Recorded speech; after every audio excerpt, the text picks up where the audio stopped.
Hola, ¿qué tal? Buenos días, queridos colegas. ¿Cómo andan? Gracias por conectarse nuevamente. Hoy le toca a las unidades de trasplante hepático, a teletrasplante pediátrico, y dentro de los de teletrasplante pediátrico, el servicio de la unidad, la unidad de trasplante renal, ¿sí?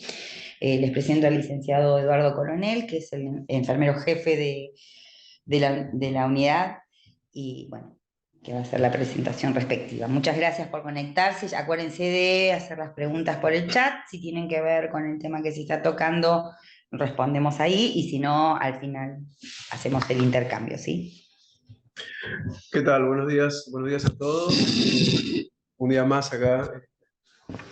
Hoy va a hablar Oscar, licenciado Oscar, y va a hablar sobre procuración de órganos. Creo que uno de los puntos importantes, por ahí en algunos de sus lugares no hay trasplantes y operativos, pero también vamos a hablar un poco de mantenimiento del órgano, que por ahí puede llegar a tener algún donante en su institución, en algunas terapias, en las terapias intensivas más que nada, o en la sala de emergencia, y está bueno también para que puedan, digamos, acceder, para que puedan hacer algunas preguntas sobre también un poco de mantención, ¿no? de los órganos. Así que, bueno, Oscar va a hablar sobre, digamos, procuración de órganos y trasplante. Bueno, me presento. Hola a todos. Me llamo Oscar Palacios, soy licenciado en enfermería. Trabajo en el Hospital Garrahan desde el 2010 en la unidad de trasplante renal, ya hace un poco más de 13 años. El tema de hoy, vamos a tratar operativo de trasplante renal, procuración de órganos. Así que bueno, damos comienzo a la charla. Puse unos objetivos generales y objetivos específicos más o menos para terminar esta charla y redondear y tratar de cumplir estos objetivos, ¿sí? El objetivo general sería capacitar al personal de salud sobre el operativo de trasplante renal y procuración de órganos. Y algunos objetivos específicos que puse fue comprender en qué consiste un operativo de trasplante renal en una procuración de órganos. Reconocer los comienzos y etapas de los organismos que regulan los trasplantes en Argentina, identificar las etapas de un operativo de procuración, reconocer las características, tratamiento y mantención de los donantes. En el contenido que vamos a encontrar, estaremos hablando un poco de los inicios de la procuración en Argentina, cuáles eran los organismos que regulaban estas actividades y las leyes que fueron cambiando con el tiempo. Después estaremos dando una definición de lo que es procuración de órganos, operativo de procuración de órganos, y estaremos nombrando las etapas del operativo. Los tipos de diagnóstico de muerte, vamos a ver lo que es muerte encefálica y muertes por parada circulatoria, distribución y asignación. Después ya estaremos en la última etapa, que sería el trasplante renal. Estaremos hablando de contraindicaciones, tratamiento del donante, y dentro del tratamiento del donante, ¿cuáles se consideran donante ideal y donante marginal? Bueno, esta es una breve introducción, digamos, de lo que es la procuración de órganos y operativo de trasplante renal. Es una disciplina en el ámbito de la salud que se enfoca en la obtención de órganos y tejidos para el trasplante. Eso sería procuración de órganos. Y en cuyo desarrollo llegan a intervenir hasta 150 profesionales especializados, con el objetivo de dar respuesta a las personas en lista de espera. Está compuesto por varios pasos logísticos de diversa índole, con un ordenamiento sistematizado, que requieren de acciones coordinadas en cada una de sus etapas. Como veremos, está compuesto por dos grupos, más adelante lo vamos a estar nombrando, que trabajan, digamos, coordinadamente para que se dé.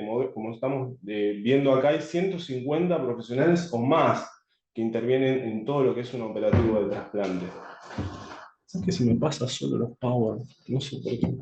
Se me pasa automáticamente. Bueno, vamos a hablar un poco ahora de la actividad de procuración, los inicios. Ya vemos que en la década del 70 se creó un organismo que era el CUCAI, que regía esa ley, que es la 21.541. Ya en la década de los 80 ya empezaron a haber más organismos que empezaron a aparecer en Córdoba, Santa Fe y Mendoza, y ya empezó a haber un inicio de desarrollo regional. Digamos, cada una de esas provincias tenía un manejo con el tema de procuración y asignación de órganos en su región. Ya en la década del 90 empezó a haber un desarrollo de las jurisdicciones y empezaron a aparecer más leyes que regían, o sea, más actividades estaban cubiertas por la ley. Apareció la ley 23.885, que era la ley en Cucay, después apareció otra ley y con su modificatoria de la ley 26.066. Yo las nombro nomás, pero no son muy importantes, porque después nos damos cuenta que en la década del 2010 empieza a aparecer una estructura que es el ente autárquico del Instituto de Trasplante, que es el que rige toda la actividad de lo que es asignación y distribución de órgano en Cava.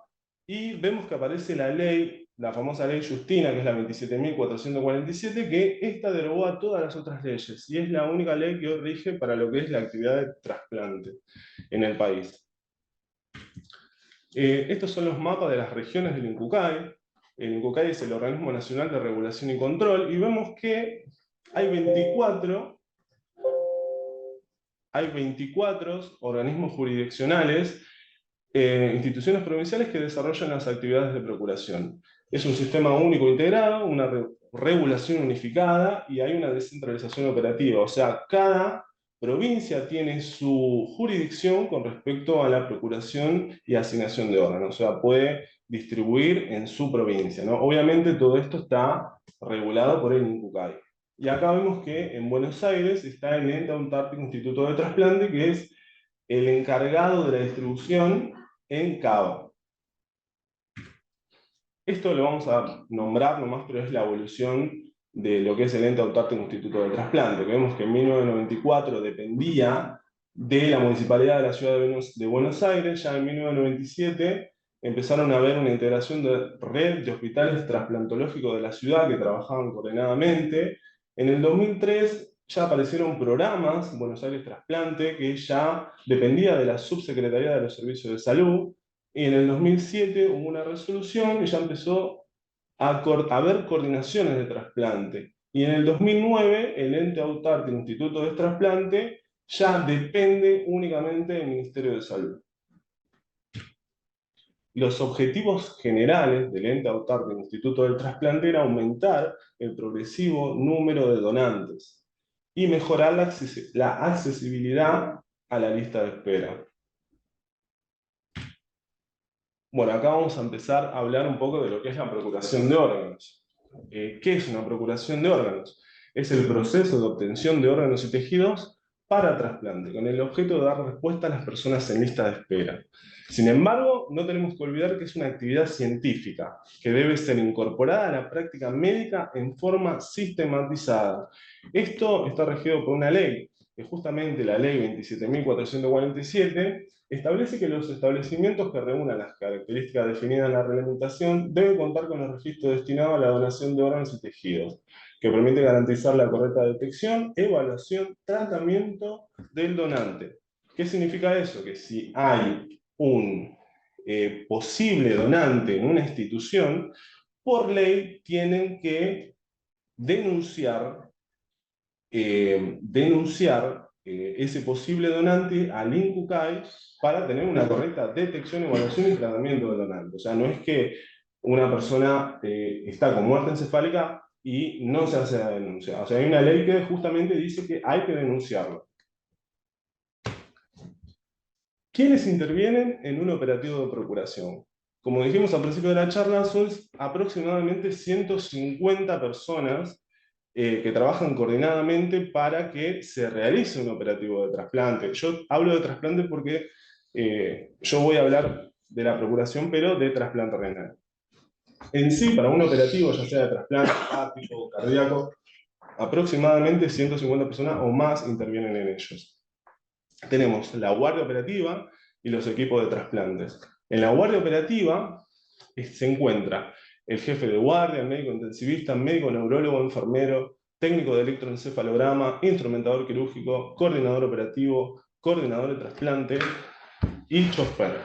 En los equipos de trasplante se encuentran los médicos cirujanos, anestesistas, enfermeros, instrumentadores quirúrgicos, laboratorio de histocompatibilidad y los laboratorios responsables de estudios químicos y serología.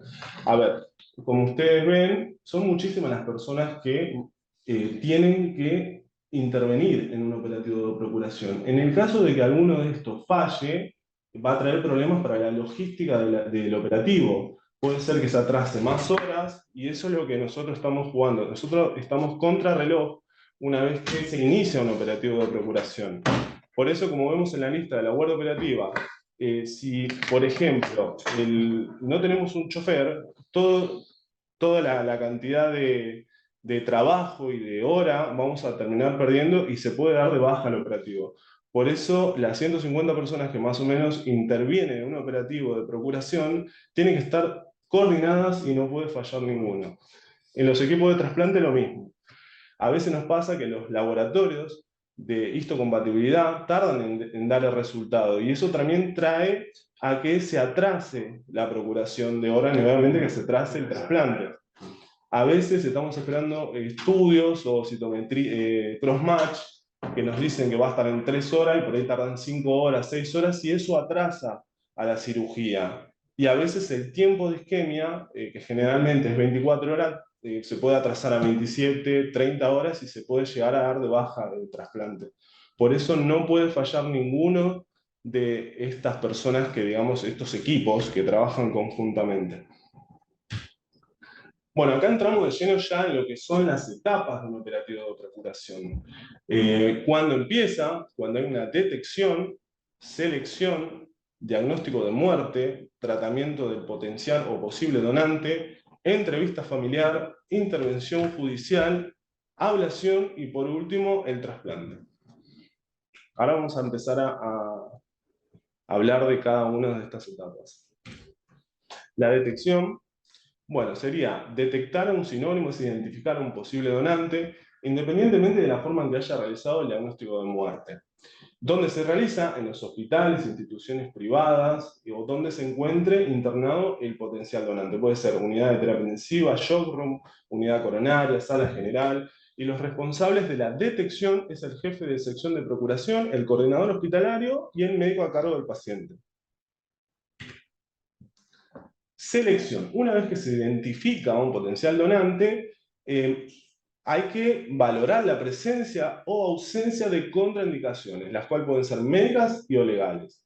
¿Dónde se realiza? Obviamente en el hospital, sanatorio en donde se encuentre internado. Y el médico intensivista del ente autárquico Instituto de Trasplante es el responsable de seleccionar al posible donante. Vamos a estar hablando ahora del diagnóstico de muerte. Vemos que hay dos tipos de diagnóstico de muerte, bajo criterios neurológicos y bajo criterios clásicos de parada circulatoria. La definición de bajo criterios neurológicos sería el cese irreversible de las funciones del sistema nervioso central y del tronco encefálico. ¿Dónde se realiza esta detección, digamos, diagnóstico? En las áreas críticas donde está internado el paciente. Y esto es lo importante. Cuando el diagnóstico de muerte es bajo criterios neurológicos, se permite procurar órganos sólidos y tejidos.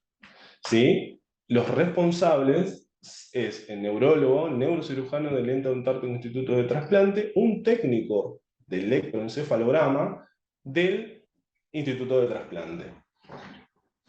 Cuando tenemos un diagnóstico de muerte bajo criterios clásicos de parada circulatoria, que la definición sería el cese irreversible y simultáneo de las funciones respiratorias y circulatorias, puede ser extrahospitalario y permite procurar solo tejidos, ¿sí? Cuando es bajo criterios clásicos de parada circulatoria, permite procurar solo tejidos, ¿sí? No podemos donar otro tipo de órganos, solamente tejidos. Estamos hablando de huesos, válvulas cardíacas, córneas, piel, sangre, son 6 tipos de tejidos. El responsable es el médico tratante de la institución en la cual se encuentra internado el potencial donante. El tratamiento. Es muy importante esto, ¿sí? Una persona cuando ya está con diagnóstico de muerte tiene que recibir un tratamiento, que es el sostén artificial de las funciones del organismo con el objeto de mantener una adecuada perfusión y oxigenación de los órganos cadavéricos que garanticen un trasplante exitoso. Nosotros no podemos transferir, no podemos donar un órgano que no esté en condiciones. Sería una contraindicación.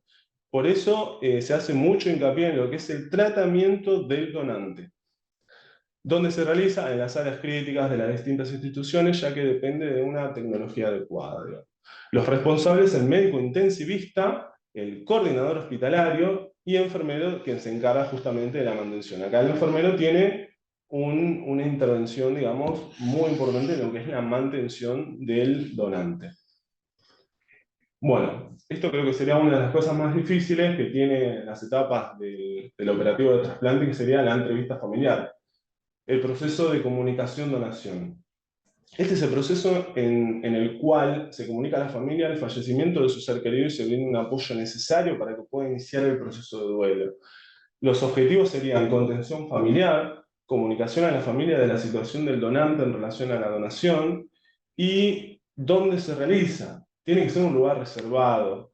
Hay que llevarlos a la familia a un lugar tranquilo y bueno, ahí tiene que ir un psicólogo, el médico neurólogo, el médico a cargo de la institución y brindar esa información, ¿no? Que es muy delicada. La verdad que yo pienso que esto debe ser de lo peor que vemos acá, ¿no? En nuestro trabajo.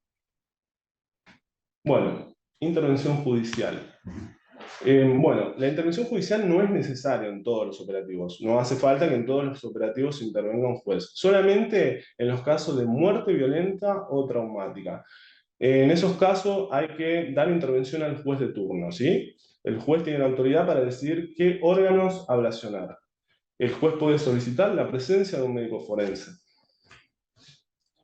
Después estaríamos en la etapa de distribución y asignación. Distribución sería el proceso que tiene como objetivo asignar los órganos y tejidos del donante a un determinado receptor. Este procedimiento se lleva a cabo una vez concluido el diagnóstico de muerte y entrevista familiar. La distribución se realiza a partir de un listado de posibles receptores que tiene en cuenta situación clínica, antigüedad de lista de espera, histocompatibilidad, medidas antropométricas, regionalidad, y se lleva a cabo en la base del Ente Autáctico Instituto de Trasplante, que sería el CINTRA. El CINTRA es la información informatizada de todos los pacientes que se encuentran en lista de espera y de los posibles donantes que estarían en condiciones de donar. Los responsables son los coordinadores operativos, equipos de trasplantes que pueden aceptar o rechazar los órganos ofrecidos. Siempre que se llama a una institución que estaría en condiciones de recibir un órgano, el médico que esté de guardia tiene que justificar en el caso de que se rechace un operativo. En el caso de que se rechace un operativo porque el paciente no está en condiciones o porque tiene baja compatibilidad o porque no estaría en condiciones el donante para donar, digamos, por ahí tiene unos laboratorios alterados, por ahí tiene está cursando alguna infección, el donante, me refiero al donante, el médico tiene que, por escrito, justificar por qué no acepta ese órgano. Con respecto a la ablación, ¿qué es la ablación? Es el procedimiento quirúrgico mediante el cual se lleva a cabo la extracción de órganos y tejidos del cuerpo del donante fallecido. La cirugía de ablación se realiza en uno de los quirófanos de la institución en la cual el donante ha fallecido.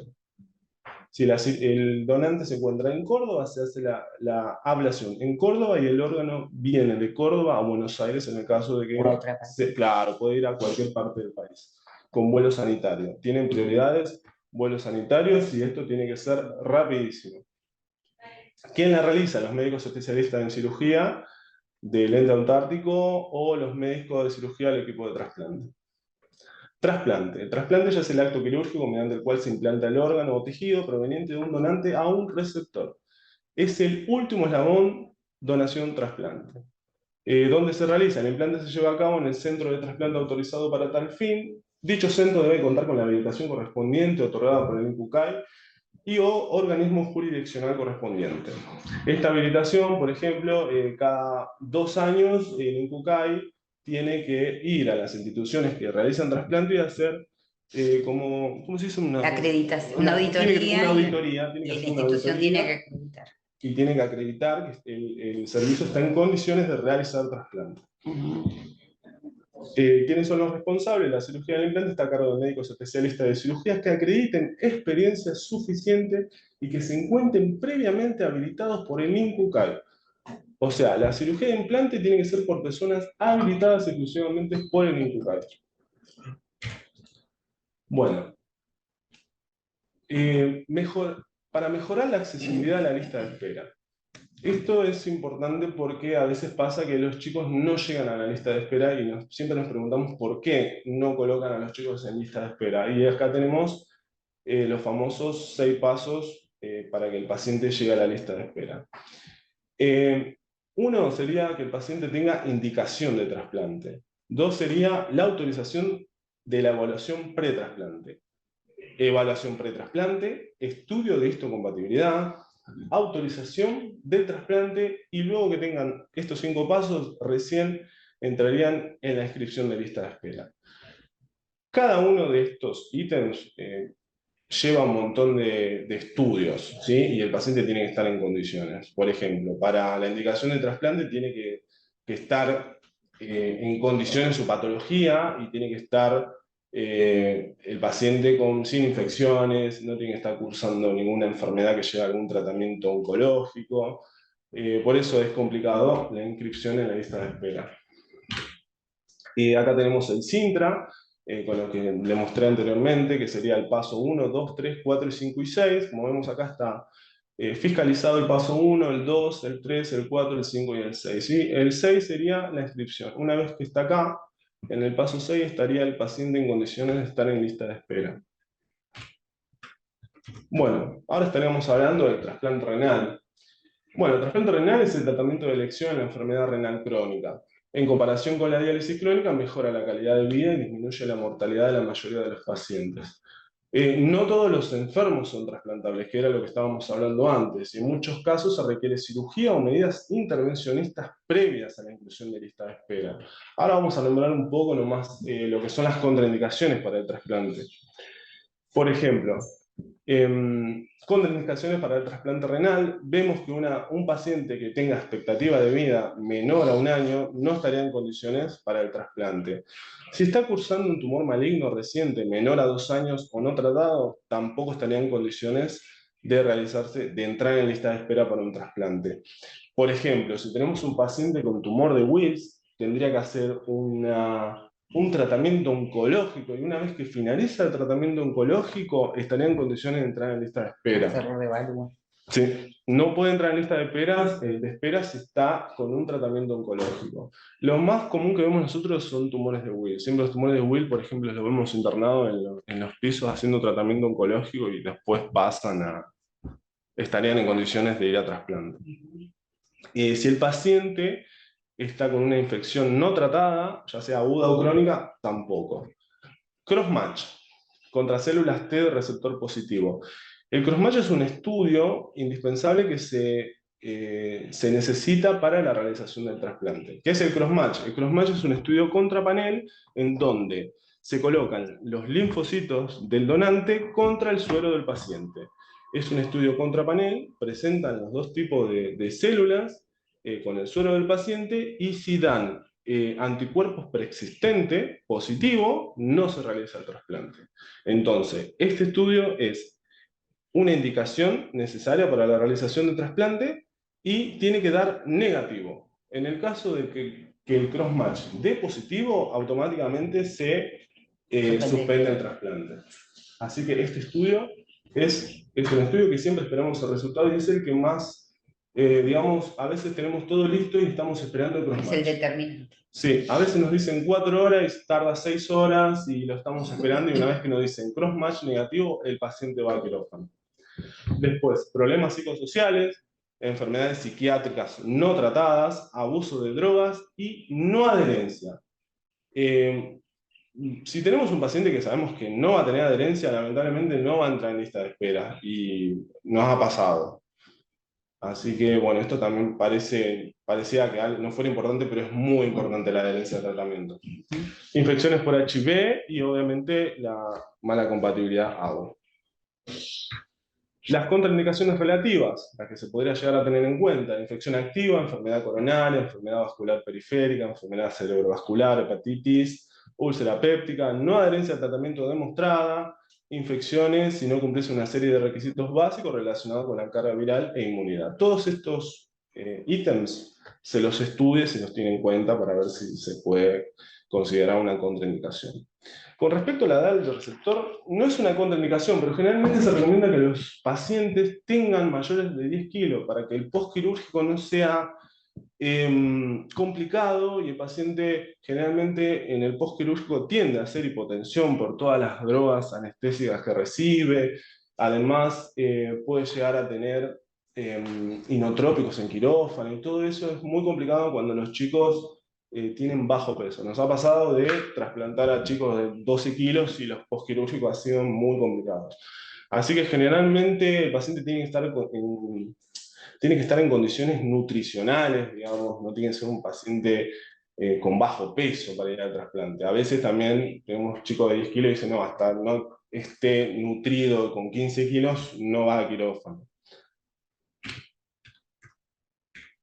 Infecciones. Las infecciones, como dijimos antes, es aguda o crónica, cuando se lo considera una contraindicación, porque ¿qué pasa?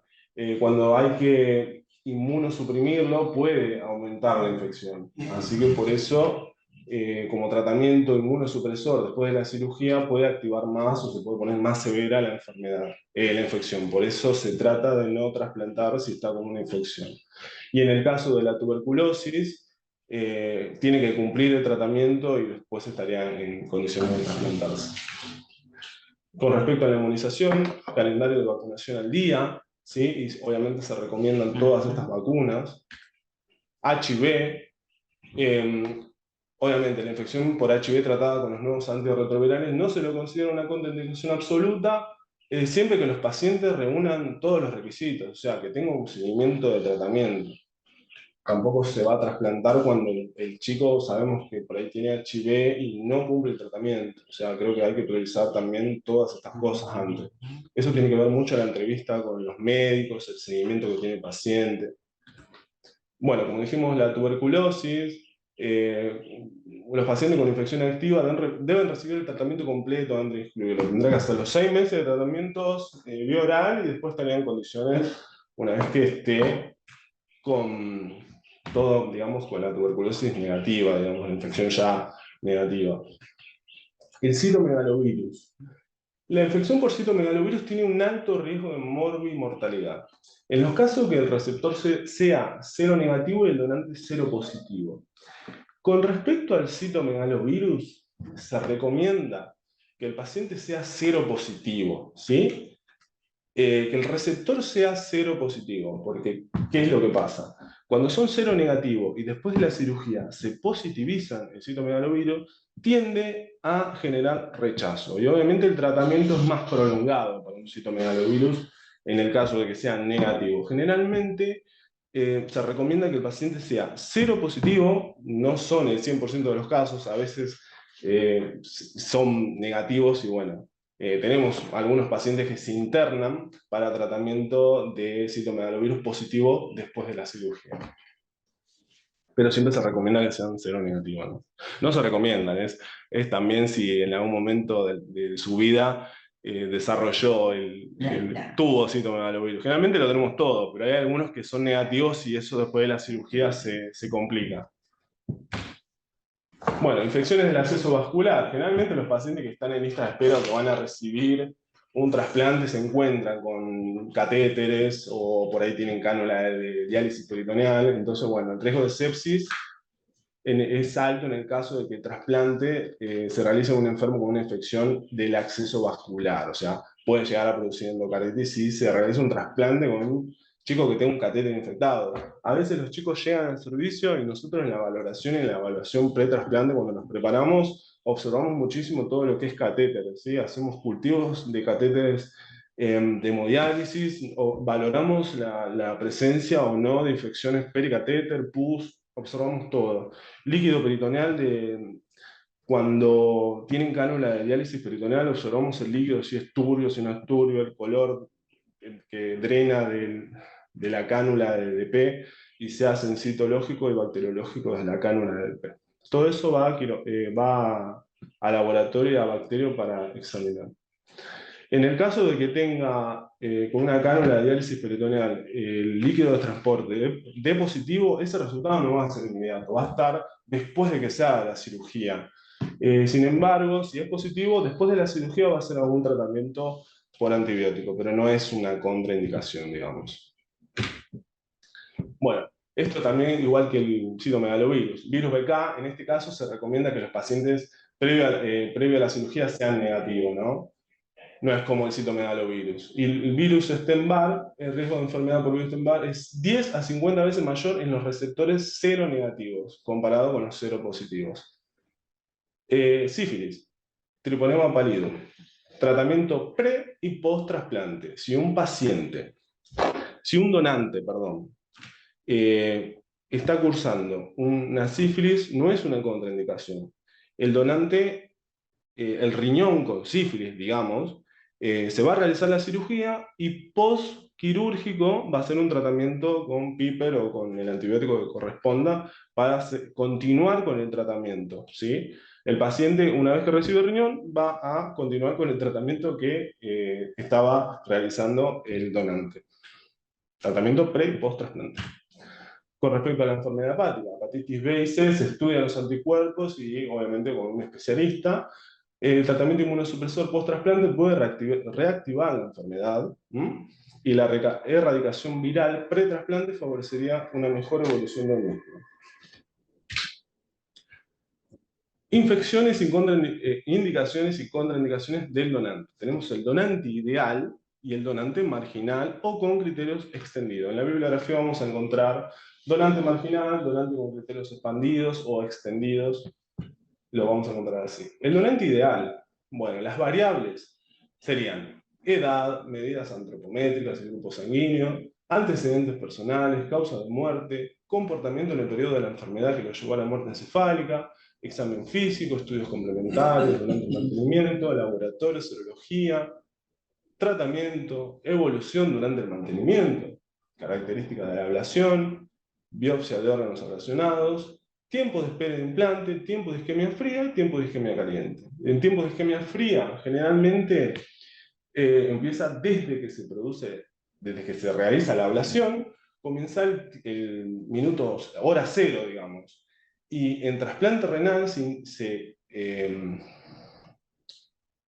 sería lo conveniente que se realice la cirugía entre 10 y 20 horas. Eso sería lo recomendable, eso que no me salía la palabra. Lo recomendable sería hasta 20 horas. Con 15 horas, 18 horas, desde que se hace la ablación. Desde que se realiza la ablación, empieza el cronómetro 24 horas. Una vez que supera las 24 horas, ya estaríamos en condiciones de ver qué es lo que está pasando y ya se está pensando en suspender la cirugía, porque luego de la cirugía, en el postquirúrgico, cuesta muchísimo un chico que tiene tiempo de isquemia mayor a 24 horas. Hemos trasplantado con 27 horas, hemos trasplantado con 32 horas, y a veces pasa que empiezan a tener función renal luego de 3 o 4 días, y eso también se tiene en cuenta, porque cuando un chico no arranca, nosotros decimos no arranca cuando no empieza a bajar la urea de la creatinina, y la función renal está retardada. Decimos, ¿qué pasa? Claro, este chico tuvo 27 horas de isquemia, entonces como que nos quedamos tranquilos, y bueno, vamos a esperar. Y después de 2 días vemos que desciende un poco la creatinina. Pero un chico con menos tiempo de isquemia arranca, digamos. Empieza con la función renal inmediata. Perfecto. 12 horas, 13 horas sería buenísimo, pero como dijimos al principio de la charla, tienen que ser 150 personas que digamos, trabajan en un operativo. Entonces, ya al ser 10, 12 horas ya es un logro que se realice todo, ¿no? La entrevista, la muerte encefálica, todo eso. Y bueno, el tiempo de isquemia caliente es dentro de la cirugía, digamos, desde que lo conectan, se clampean, y bueno, este es distinto, esto es menos de 1 hora, ¿no? Pero esto ya está dentro del quirófano.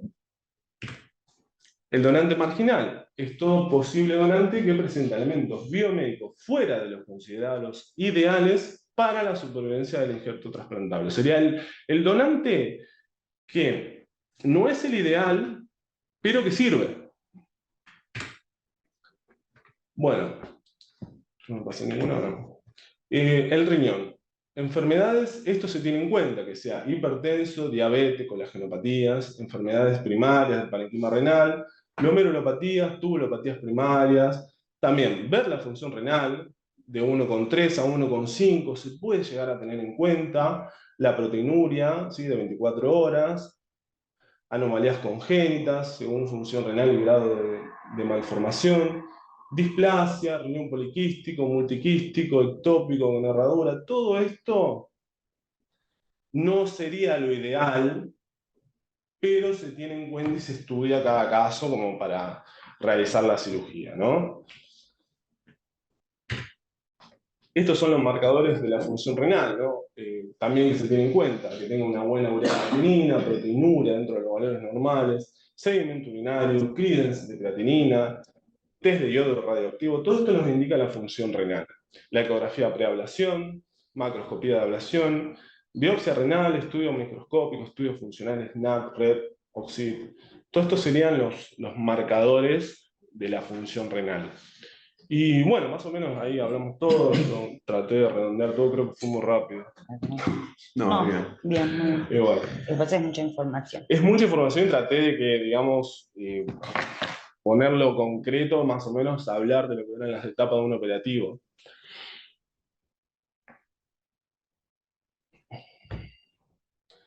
No sé si tienen alguna pregunta Ahí con les respecto al estamos operativo.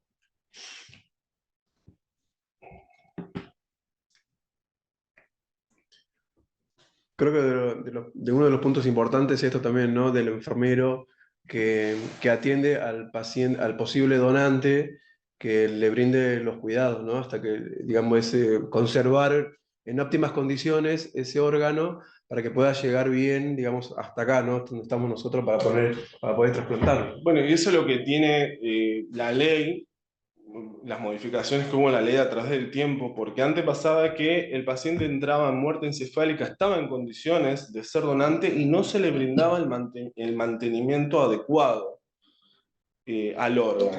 Y el órgano, se realizaba el trasplante del órgano y por ahí podría estar en mejores condiciones, ¿sí? Con un buen flujo renal, con un buen laboratorio. Si el paciente está con un paciente que está en condiciones de donar, hay que hacerle las correcciones. Tenés que corregir el bicarbonato, va a estar todo alterado y hay que corregirlo, ¿sí? Bueno, acá hay una pregunta de Rosana. Hola Rosana, ¿cómo andás? Que dice, ¿un niño puede donar a un niño? ¿Cuántos órganos puede donar un niño? Sí, puede donar todos los órganos. Para nosotros Sí, es el donante multiorgánico. ideal. Sí, puede ser multiorgánico. No hay muchos, Sí. por suerte. Puede donar una cantidad de órganos: riñón, páncreas, corazón, pulmón, tejidos, hígado, córneas, Pulmón. huesos, piel. Sí, no, si está en condiciones como vimos, puede ser Multidonante. multidonante, multiorgánico.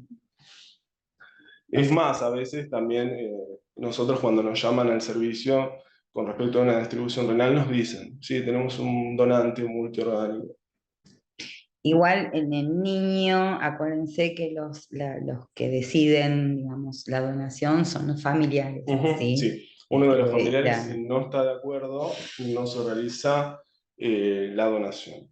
es un poco más complejo para tomar esa decisión, que es distinta a la que tomamos los adultos, que si no nos negamos en vida somos donantes forzados, excepto que haya alguna oposición familiar y ahí interviene el juez, como dijo acá previamente.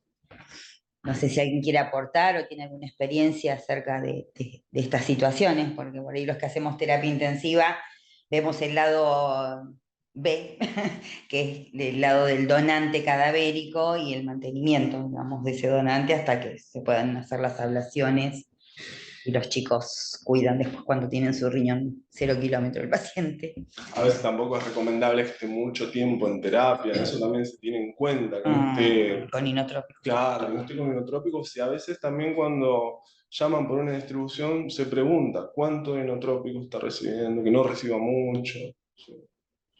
Sobre todo en drogas que son vasoconstrictoras como la adrenalina y la noradrenalina, son drogas que producen vasoconstricción periférica y renal, así que sobre todo renal, Sí. entonces muchas veces no son. Buenos días, saludos desde Ecuador, soy nefrólogo pediatra que me formé con ustedes, licenciado Oscar, saludos. Muy buena exposición. Podría hablarse un poco de preparación de un paciente que va a recibir un riñón, pero se encuentra realizando diálisis peritoneal o hemodiálisis. ¿Qué consideraciones deberíamos tomar en cuenta como preparación previa? Y creo que algo dijiste. De la preparación de un paciente que está Sí. con diálisis peritoneal. Y sí, O hemodiálisis. Sí, lo que dijimos, siempre que un paciente va a entrar, que estaría en condiciones de que esté para que se realice el trasplante, siempre previo a eso tiene que hacer hemodiálisis. Igual que diálisis. Tiene que estar en condiciones, tiene que estar con un buen medio interno, tiene que hacer una diálisis mínimo de 2 horas, una hemodiálisis también de 1 hora mínimo, y tiene que salir todos los cultivos, ¿sí? Ya sean cultivos de diálisis peritoneal, valorar si el líquido está turbio, si no está turbio, tiene que salir bacteriológico y citológico del líquido, que se lo llama líquido de transporte, y todos los cultivos del catéter de diálisis peritoneal. Y aparte los sitios de inserción y chequear tiene que bien estar en ayuno. óptimas condiciones.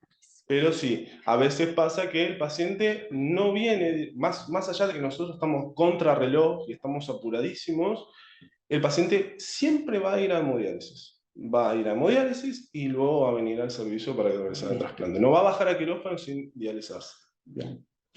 Acá pregunta Roxana, ¿qué órgano es lo que más se demanda en los niños? Pregunto porque trabajo en neonatología y adultos. Renal es lo que más. Exactamente. Y en segundo lugar el hígado. Sí. Yo sí. Tenía las estadísticas y sí, renales. En pediatría nosotros tenemos una gran demanda de trasplante renal, servicio 100% de internación cubierta. Nosotros somos una institución. ¿Cuántos vamos? 22 de este año. Nosotros somos considerados a nivel mundial como un servicio de trasplante de élite. Estamos trasplantando a nivel de Europa 30, 50 trasplantes por año. ¿Sí? Ya llevamos más de 1000, 1050, 1030 por ahí. Sí, 1030. Desde el 89 que se trasplanta en el Hospital Abraham. Así que sí, hay muchísima gente que viene de Ecuador, de Paraguay, nos dice, nosotros hacemos 2, 3 trasplantes por año y ustedes hacen 30. Se sorprenden. Nosotros por semana tenemos llamados. Por operativos, 3, 4, 5 llamados por semana tenemos. Después, como dijimos antes, es muchísimo la logística sistematizada para que se dé un trasplante. Entonces, en donde falla uno, falla la cirugía. Por eso... Y en trasplante hepático vamos por los 900, ¿no? También, o sea que es un servicio que también está funcionando hace 25 años. Y primero empezó renal y después le siguió trasplante hepático, pero es un servicio que viene trabajando un montonazo también. Así que bueno, gracias a Dios con muy buenos resultados todos ellos. Porque a veces uno se trasplantó y que después sí, los inmunosupresores y demás, con Eduardo, de la conducción de terapia y los nefrólogos estamos viendo de hacer el seguimiento del tratamiento inmunosupresor cuando se va al alta al niño, si bien ellos lo hacen empíricamente, estamos trabajando en la institucionalidad de ese seguimiento, porque a veces, sobre todo en adolescentes, que es lo que charlábamos la vez pasada, el fracaso de los trasplantes tiene relación con el abandono de los inmunosupresores. Y a veces hay mucho, estadísticamente, hay muchísimo en lo que es transición, ¿sí? Del pediátrico al adulto. Aumentó muchísimo lo que es rechazo, ¿sí?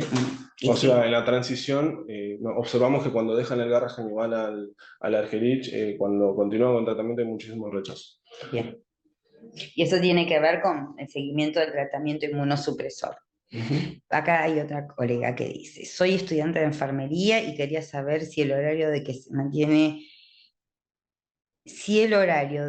mantiene... te estoy leyendo textual, mantiene un órgano, son todos los mismos. ¿El horario que se mantiene un órgano? De ser el tiempo.